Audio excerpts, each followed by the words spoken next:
Welcome, everybody. The NFL Draft is less than a week away, which means it's time to look at some of the top prospects in the 2023 NFL Draft. I'm Joe with the Game House, and today we're going to take a look at the top 5 tight ends in the 2023 NFL Draft.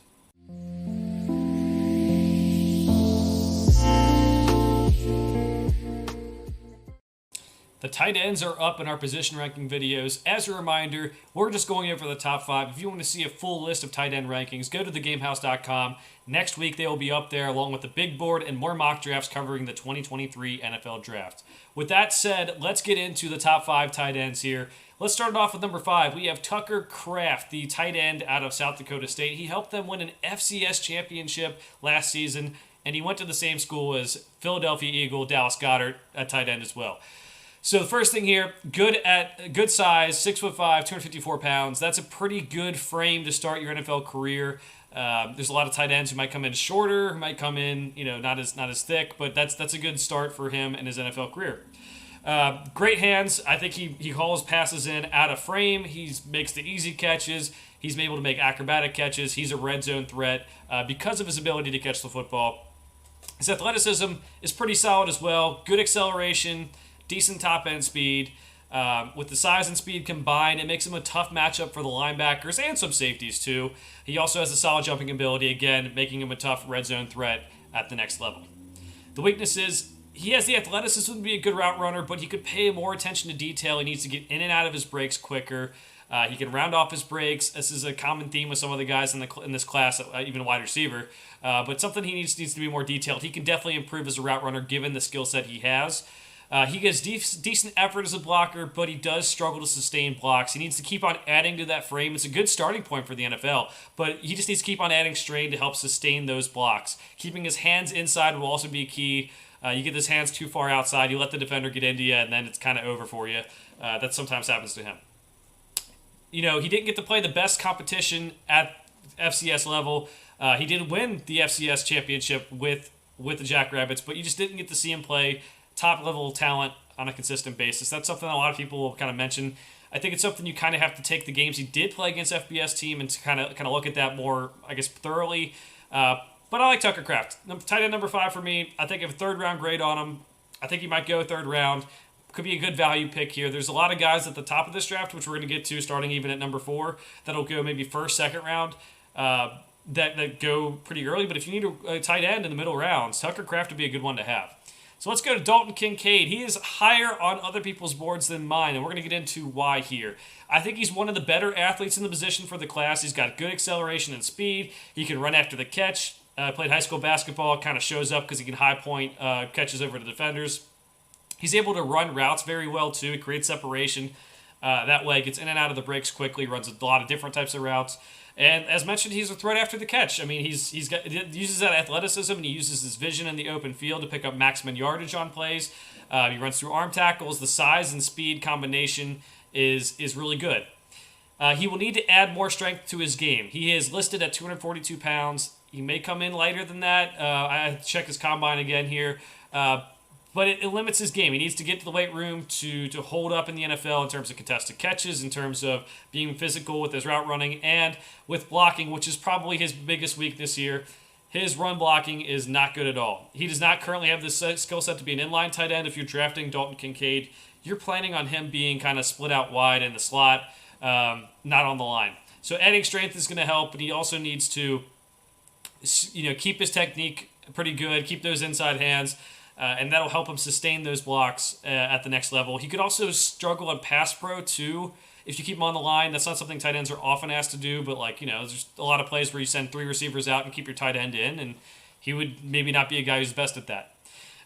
He shows pretty good physicality as a runner, but in coverage he can kind of struggle. Like, if linebackers kind of get into him, I think he could really struggle with that.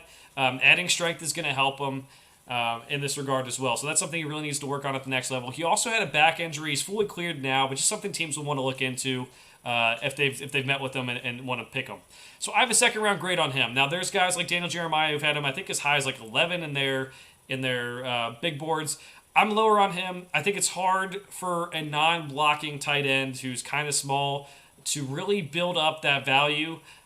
I think he could be a solid pro, but he's got to be in the right system. He wants to use him as a tight end who's not going to line up on the line of scrimmage.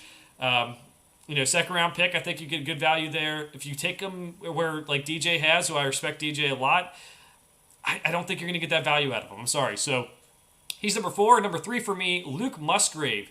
Good size for him too, 6'6", 253 pounds. He's got some average play strength. We're going to talk about that in a little bit.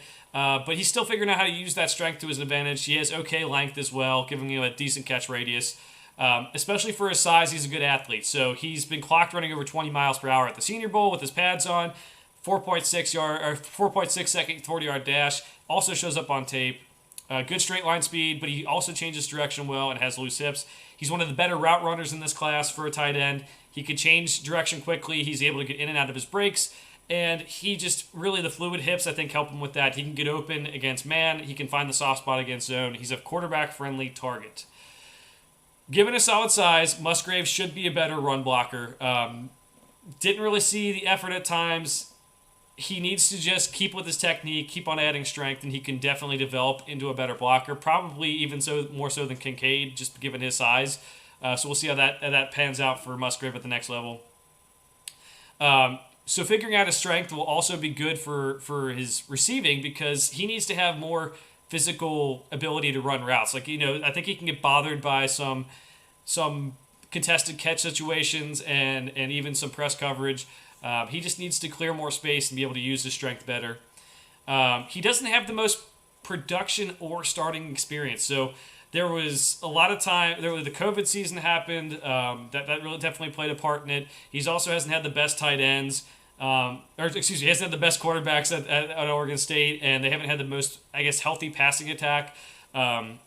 He could have produced more with the opportunities he was given, but I don't know. I think this is just something he's going to have to work on. Just proving that he can play at the next level because he didn't get all those reps. I have a second round grade on him. I think the size with the speed is something to watch out for here. Something that maybe Kincaid doesn't offer. Again, I still like Dalton Kincaid, but I think Luke Musgrave has a little bit more upside here.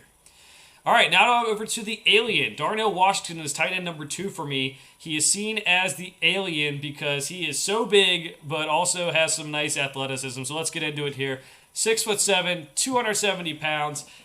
Great size. Body's already well filled out. I mean, you're not going to find guys this size too often. So that's really good. He can create yardage after the catch because he has that strength and he has solid speed for his size. You just don't see many guys who are that big and able to move that well. He can run right through defenders. He's pretty physical. He has vision with the ball in his hands. He is seen as almost like an extra lineman, honestly, with his blocking ability. He run blocks well. He can sustain those blocks. He has good length. He can be used on defensive linemen at the collegiate level. I wouldn't recommend ever really using a tight end on defensive lineman, but if you were going to use one, Darnell Washington might be the guy. He's just an alien for that size, and the run blocking is good. I think he could be a good pass protector as well. I think he's a guy that just so different from a lot of other guys. His athleticism is good for his size, but it's not elite for the position. He can run fast in a straight line, does have trouble changing directions, doesn't have the greatest burst either. But so he's going to have to win with those contested catches and with his size, not really creating that separation.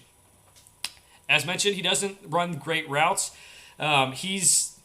Doesn't get in and out of the breaks quickly. He's just a bigger dude. It's harder for him to do, so you have to win those contested catch situations. So something for him to work on. He ran a limited route tree, and his hands will also need help at the next level. Good catch radius, can make incredible catches, but some of the focus drops as well.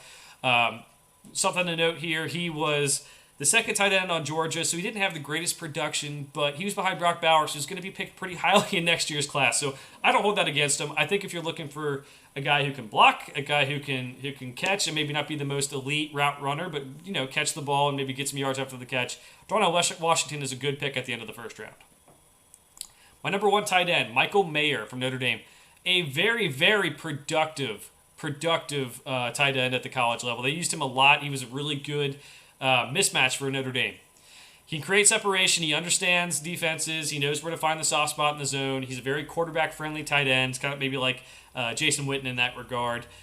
He's able to create separation as well, even on linebackers and safeties. Maybe not the best speed there, but he's able to get that separation as well. Hands are great.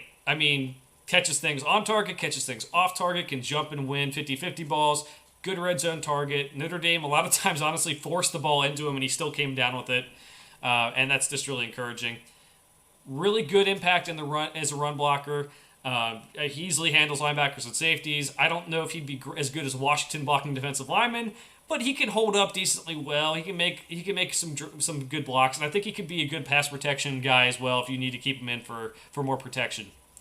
So the weakness is he just has decent size. I mean, 6'4", 251 pounds. That's fine. It's not the greatest for a tight end, especially when we're talking about being tight end one. But he's got those kind of like I don't know, maybe not the biggest catch radius. He's gonna have to add more strength to his frame to engage in blocks longer, but he does get the job done okay. He's not an elite athlete, so he shows good speed, he shows good change of direction, good acceleration. I don't think he's like a top tier. Like we're talking about a guy I think is a top 10 player in this class, even for his position. But he is good because he understands the position and he's very good at a lot of things. He's not elite in one thing, which might make people not like him as much. He's more of a possession-based tight end. He won't stretch the defense vertically very often. He has okay speed, like as mentioned, but just something that I think he's better at routes that are short or intermediate. Not a guy who's going to like push the seam too much, in my opinion. But I like Mayer because he's good all around. He can run block. He can be a good versatile receiver. He can run after the catch. He can run routes decently. I think he proved it with his production at the college level. All defenses were focused on stopping him, and he still had good days catching the football and whatever regards kind of came at him. First round pick for me. I think you could take him top 10 player on my board. It's not the greatest draft class is part of the reason, but also I think if you take him in the teens, I think you're getting a guy will be a good football player.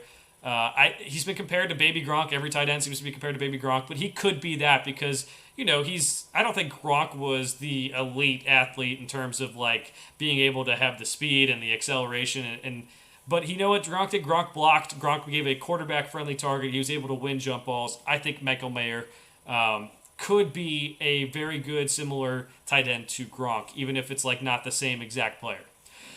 All right, so those are my top 5 tight ends. We have Tucker Kraft at 5, Dalton Kincaid at 4, Luke Musgrave at 3, Darnell Washington at 2, and Michael Mayer at 1. Let me know if I missed anyone someone that you wanted to see on this list. Let me know how my rankings hold up if you have different rankings in the comments below. We're going to have more position rankings as we go on in the NFL before the NFL draft, so make sure you keep on checking back for that. Like and subscribe for the video and the channel. For now, thanks for watching. We'll see you guys next time.